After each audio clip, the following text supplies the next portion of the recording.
Hi, my name is Kayla Snyder, and today I'll be discussing phones and children.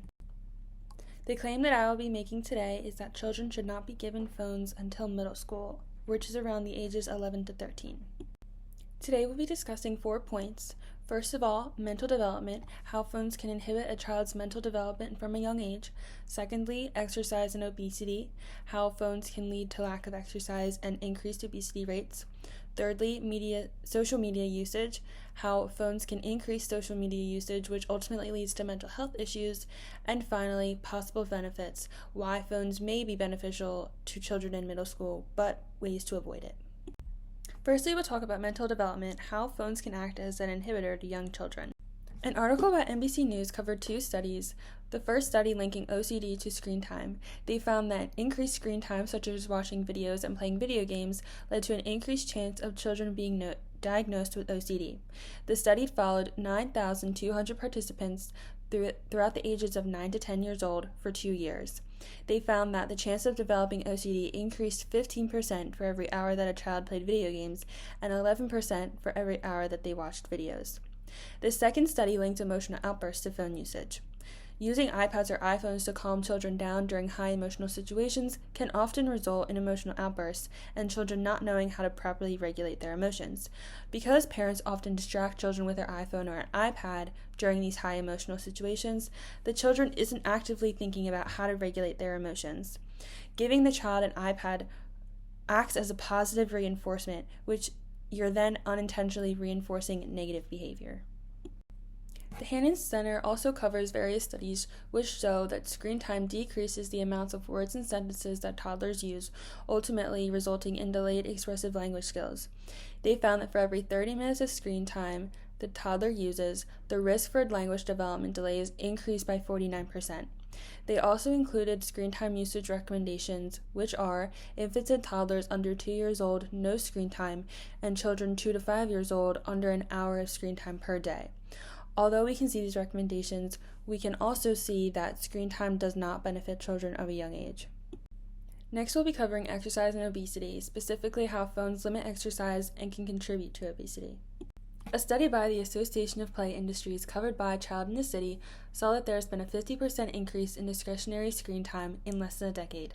We can then draw the conclusion that more time spent on screens means that children will be involved in less outdoor play.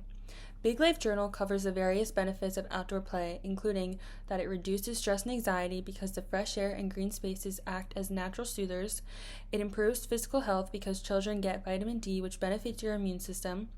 Children are able to be active, which helps them to obtain a healthy lifestyle. Kids will also learn how to appreciate and care for the planet, and hands-on activities creates creativity and confidence. A study by the National Center for Biotechnology Information found that a third of children's energy intake is in front of screens, and the majority of foods consumed when children are in front of the screens are unhealthy. This includes less fruits and vegetables, energy-dense snacks and drinks, fast food, and a higher percentage of energy from fats. Screens also distract children from feeling satisfied or full, so as they continue to eat, they will not feel full, and over time this can eventually lead to obesity.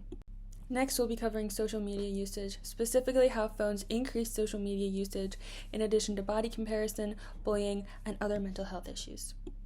Columbia University found that phones often interfere with your sleep because the blue light from your phone decreases the amount of the hormone melatonin from being released, which then keeps you awake. Children may also spend more time on their phones instead of sleeping, and the lack of sleep can lead to an increase in mental health issues such as anxiety and stress. Columbia University also found that social media usage is linked to depression, loneliness, and anxiety. The NCBI found that there is a 70% increase in self-reported depression among social media users, and they also discussed that the brain isn't fully developed until the age of 25. Specifically, the prefrontal cortex is the last part of the brain to develop. The prefrontal cortex functions include decision-making, emotional regulation, and social behavior. So, if this part of the brain isn't fully developed when exposed to mass amounts of social media at a young age, it can then increase mental health issues. Finally, we'll discuss the potential benefits of phones and how they could be a beneficial tool, however, other ways to avoid them due to the negative effects that we have previously discussed. Some parents may argue that if their child doesn't have a phone, then the parent may not be informed about where their child is or what their child is doing. So one can draw the conclusion that a phone could help a parent stay in touch with their child. However, due to all the negative effects that we've previously discussed, there are other ways that parents can still stay connected to their child without the use of phones. One could be having an open relationship with your child to discuss the rules and expectations, such as no wandering off, stranger danger, and other things of that sort.